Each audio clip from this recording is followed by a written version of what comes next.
The Road to Oz by L. Frank Baum. Chapter 16.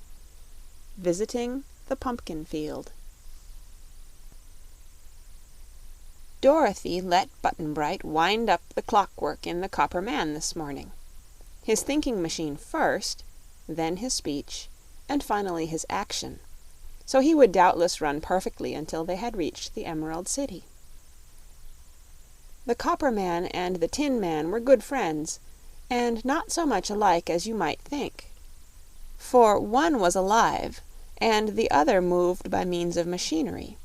One was tall and angular, and the other short and round.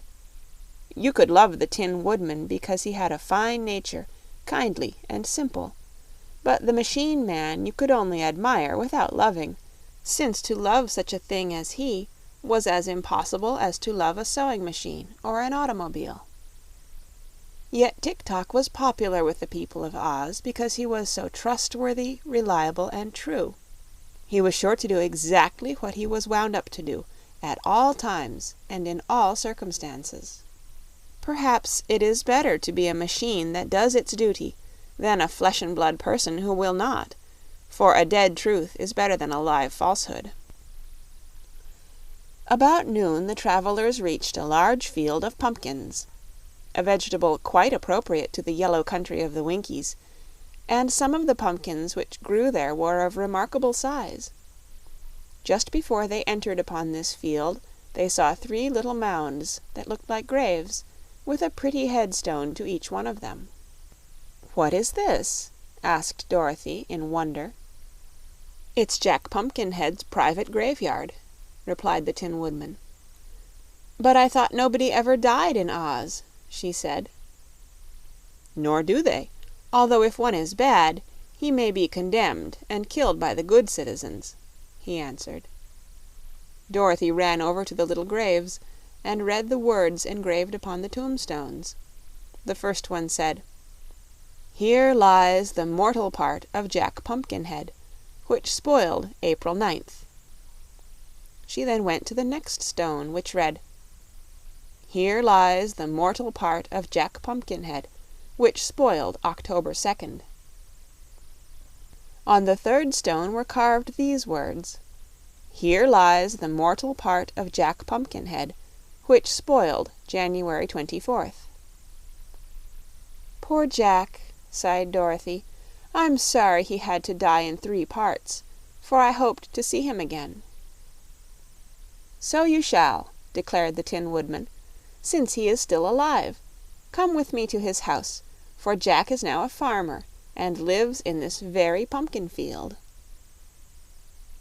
They walked over to a monstrous big hollow pumpkin which had a door and windows cut through the rind. There was a stovepipe running through the stem, and 6 steps had been built leading up to the front door. They walked up to this door and looked in. Seated on a bench was a man clothed in a spotted shirt, a red vest, and faded blue trousers, whose body was merely sticks of wood jointed clumsily together. On his neck was set a round yellow pumpkin, with a face carved on it such as a boy often carves on a jack-lantern.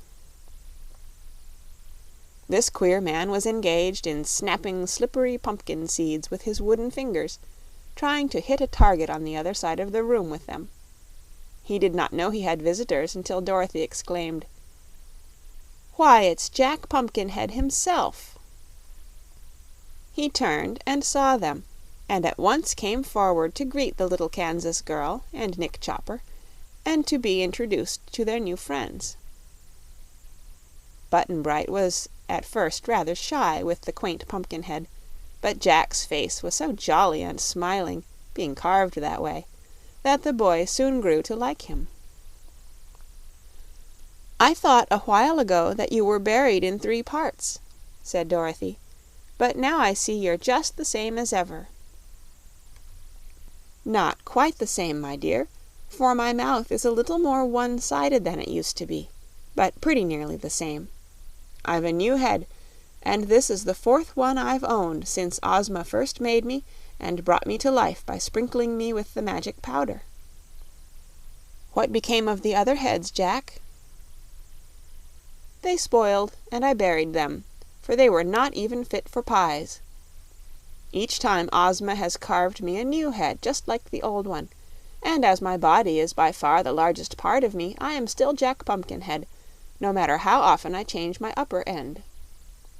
Once we had a dreadful time to find another pumpkin, as they were out of season, and so I was obliged to wear my old head a little longer than was strictly healthy.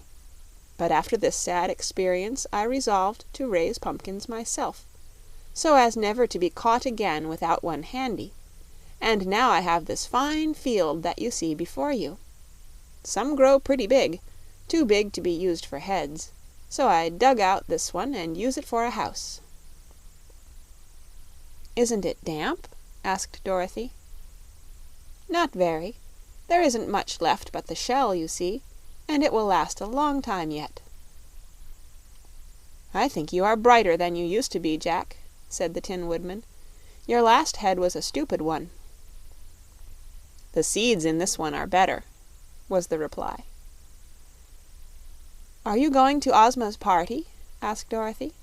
"Yes," said he. "I wouldn't miss it for anything. Ozma's my parent, you know, because she built my body and carved my pumpkin head. I'll follow you to the Emerald City tomorrow, where we shall meet again. I can't go today because I have to plant fresh pumpkin seeds and water the young vines. But give my love to Ozma and tell her I'll be there in time for the jubilation." "We will," she promised, and then they all left him and resumed their journey. End of chapter 16.